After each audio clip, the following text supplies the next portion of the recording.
Hey everyone, today I'm working on the fourth page of First Sun and Sword. So, my thoughts today really go towards how to grow and sort of discipline and tailor my growth. This is the fourth page of this comic book, and in the past, there's been times that I could produce 4 pages a week. And right now, it looks like I'm only doing one per week between that and other things I'm doing. Now, there's freelance art things I'm doing. There's other art projects that I'm involved in that are not me producing my comics, but maybe writing and things like that. And then there's my day job as a therapist that I have every week, and kids to take care of, and homeschool as well. So I have a lot on my plate, of as I'm sure many people do, and but even so, if I were not to record my process and not share it as I go, but just hunker down, do my own thing, I could probably finish the book faster for sure. I could do 3 pages a week instead of one if I just really focused on that, and then release a book when it's done. But there's something, you know, however many years it's been now that I've been doing this, 7 or 8 years. Um, there was that passion and that drive that's can even be like wishful thinking of I'm just gonna really hunker down and produce something really good, and then people will recognize that. But that wishful thinking aspect, that you're not really taking care of yourself. You're not able to share what you're doing as you go. You're not able to pay attention to your growth and your life, even just like your growth in your art. And I don't want to be like that. I don't want to do that. So I've just really been struggling with what does that mean? What should my schedule look like? And right now it looks like 1 page per week is what is right for me. I have other things I'm doing as well that will eat into time, but it's hard for me to accept that speed. I mean, for some people maybe that's normal, but for me, there's been times I've done even 5 pages a week and finished a comic in 2 months. I think my last comic I did in 2 months, color and everything. And it's hard for me to say, yeah, I'm gonna take a year to make 52 pages, to commit to that, especially when you don't know how successful the project is going to be. Can I commit a year to my life to this? So that just gets to me. But I think that right now where I'm leaning is to just get over that concern that it's okay if it takes a week per page. I mean, the other concern I had was that if I'm not drawing a lot every day, if I'm not producing the comic several pages a week, then I'm getting rusty. And then when it comes time to draw a page, it's not going to look as good. My work will suffer. And I'm trying to get over that too, because okay, so I'm a little rusty. I'm a little unsure when I come to a page, but that's the reality that I'm faced with, right? That's the challenge. But what's the positives? Like, I'm fresh when I come to a page. I'm not burned out. I sort of have fresh eyes and a ready mind. Sure, my work will look a little less polished. How can I use that to my advantage? Can it be more playful? Can it be can I let it look a little more cartoony and faster, which is what I'm doing here on this page. These poses and camera angles, I'm being more dynamic than I usually be, and I'm not worrying as much about proportions. I'm just communicating expressively with the characters, the figures. So there's a way to succeed. There's a way to grow, and for anyone with whatever their situation. If I could do one page a month, like there's a way to still improve. So trying to stay positive here and find the best way forward with the reality of my situation. And I guess I would encourage everyone to do the same. Negative thinking and disappointment in not being where you want to be can really get in the way of doing good work. So yeah, that's that struggle. And I'm finding my way through it. I think with this channel, I do want to be able to produce one page per week and share one page per week. Share this comic as a web comic is what I'm thinking, and share the pages as I produce them, like once per week. I'm gonna have to build up a little buffer before I start releasing them because I want to be able to maintain sharing one per week. So, and sometimes I'm going to be able to do 2 pages in a week, maybe even 3. So I know that buffer can grow over time. But I want to start with a small one that will cover me if I get sick or have other things happening that eat up the time. There's another comic project I'm working on with Clever Kaiju. It's an artist group that I'm a part of, and it's like an anthology book that I'm doing a lot of the art and writing for, and I know that's going to eat up time, especially when it comes time for me to draw my pages in it. It's going to eat up time. So it could eat up a month. And so having, 4 pages, 4 weeks in the bank, that would help at that time. So it takes discipline to approach it that way, and it takes risk. There's a risk in sticking to something, right?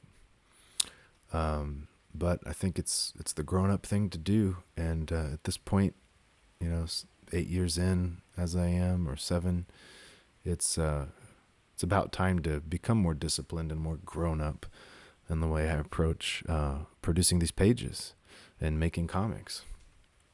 But I am excited to share this with people and move into this next stage of my career and of my art form, where I'm working with other people more, and I'm writing and sharing more online, sharing with Clever Kaiju, and then sharing here my whole process of what I do. So one of the topics I think I'll transition here to another topic is sort of like the clarity of your figures,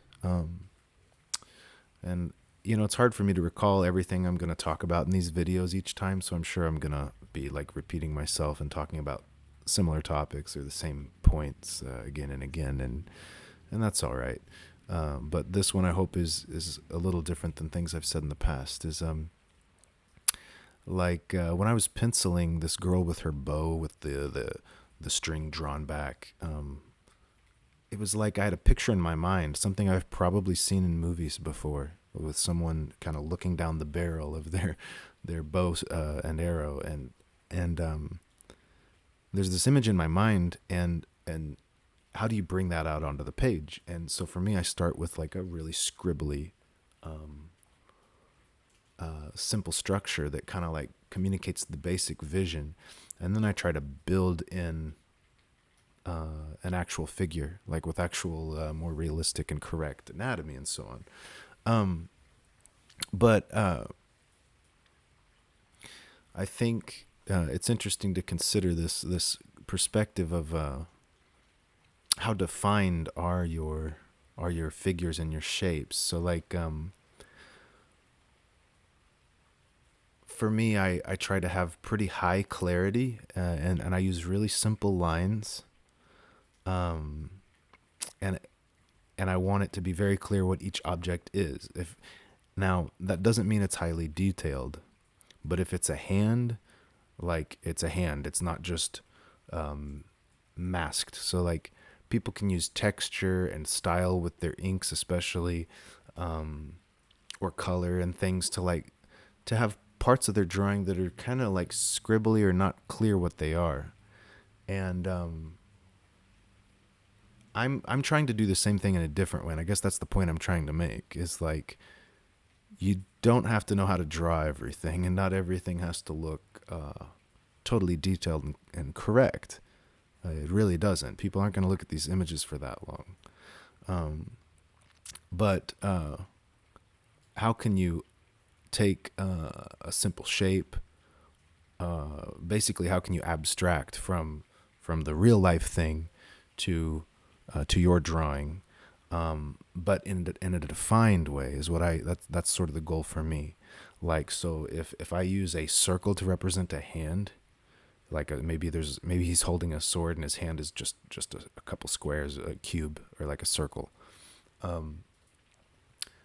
If I make a really clear circle, but everyone knows it's a hand, then I've succeeded in that goal of clarity. And I've a very clear shape, but also a clearly defined form, even though it's abstract.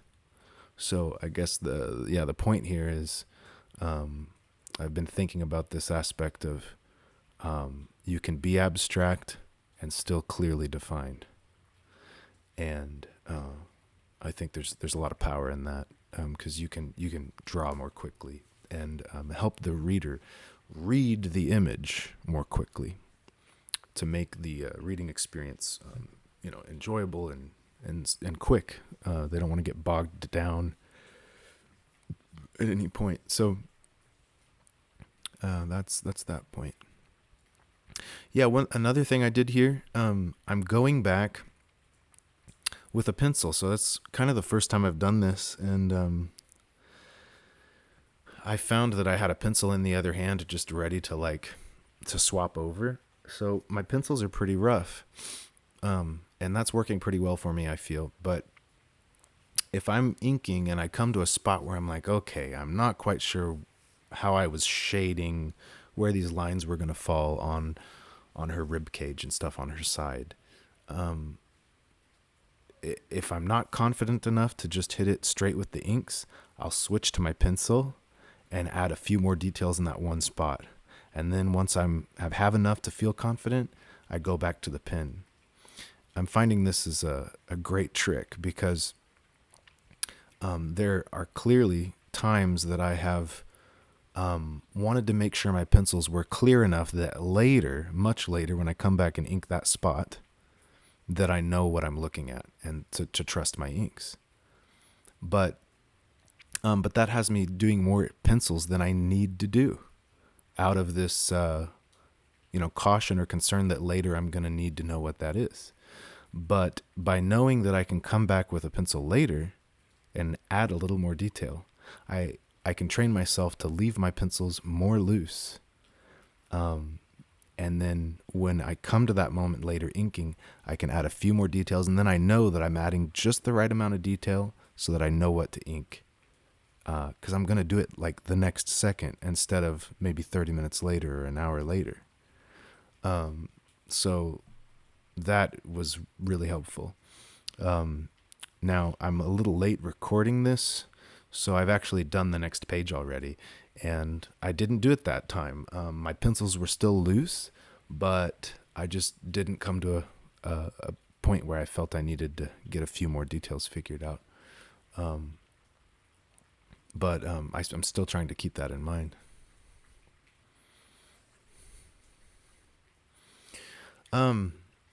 I think I could throw out a comment here about the shadows. So, because here I am inking in these blacks. So, she has some metallic, like a metallic breastplate, and her bracers are going to be metallic to a degree, and when I shade those, when I add like blacks onto shiny objects, it's sort of the opposite, I guess. It's a little different. It's almost the opposite, but it's different than things that are lit and in shadow. I'm not an expert on this, but I feel like with shiny objects, the point at which that three-dimensional object, that where the light bounces off of it directly, like in line with your eye, that's where it's going to be the shiniest. So with other objects, where the light hits them most directly is usually the brightest. But with the shiny object, it's the spot where it hits your eye, like most directly. I'm sure that's not totally accurate, but to me, that's a nice shorthand to thinking of this. So when I'm shading, like her breastplate, it's where is this hitting the eye? I'm gonna leave a highlight in that spot, and almost invert it. Like I'll go ahead and put the blacks closer to my eye, but rather than on the edge, like where a shadow might actually fall, but leave a highlight in the actual center. So this whole scene, actually, with the shadows, another point here. This whole scene, the sun, at the beginning, the sun was like right behind them. And that was for dramatic effect. They're walking through the desert with the sun on their backs and their shadows in front of them. I liked that feel. But when they engage in this fight, they turn and just face the sun. So the sun would be directly on their back and then directly on their face. And that makes for boring shadows.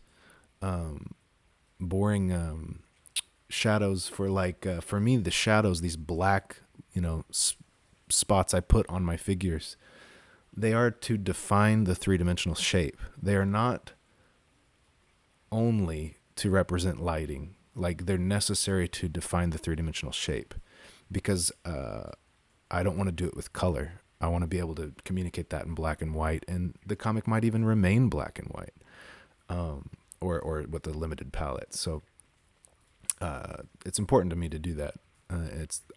I like that. It's style choice, but that means I need to be able to put shadows on three-dimensional objects, like his arms coming forward in that last panel, even if there wouldn't be a shadow there, because technically, like, the sun would be just right on both of those arms. The shadow would be on the sort of the edge or underneath where you couldn't see.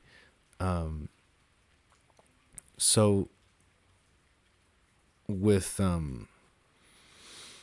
you have to play with reality there, and people will forgive it. It's not. I don't think it's going to be a problem. And I find that, like, a lighting that tends to look good would be to the side, kind of like a 45, 60 degree angle to the figure, rather than like straight down on them or straight in front or something. So any of those angles you could imagine are going to increase definition.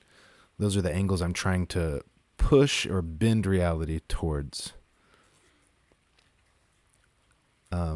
And so there's decision making that's literally like, okay, the sun would be right on his face, but let's bend it. Let's kind of push the sun off to the side a bit in this direction, because it's close enough to reality, and it suits the purpose of communicating the figure. So something I've been doing lately is going back, and after I've erased all the pencils and just taking one more look at it and going over some spots with the pen to just to clean up an edge, because when I go in with the brush, sometimes I hit an extra spot or I just go over the line a bit. This is my chance to clean up those last things, and then come back with the white paintbrush and clean up a few spots that might have overlapped a little much. It's not absolutely necessary. It wastes a little bit of time, but I like it. I like to feel like it's clean. It was fun to play with the sand there. Those swerve lines are where sand is kicked up. I'm playing with in this comic not using any sound effects and not trying not to use motion lines. That when there is motion conveyed, it's through objects like the sand or clothing or hair. Okay, so that was page number 4 of First Sun and Sword. I hope you're enjoying watching this whole process and hearing my thoughts. I plan on doing more with this channel and sharing this whole process making this comic. Catch you next time.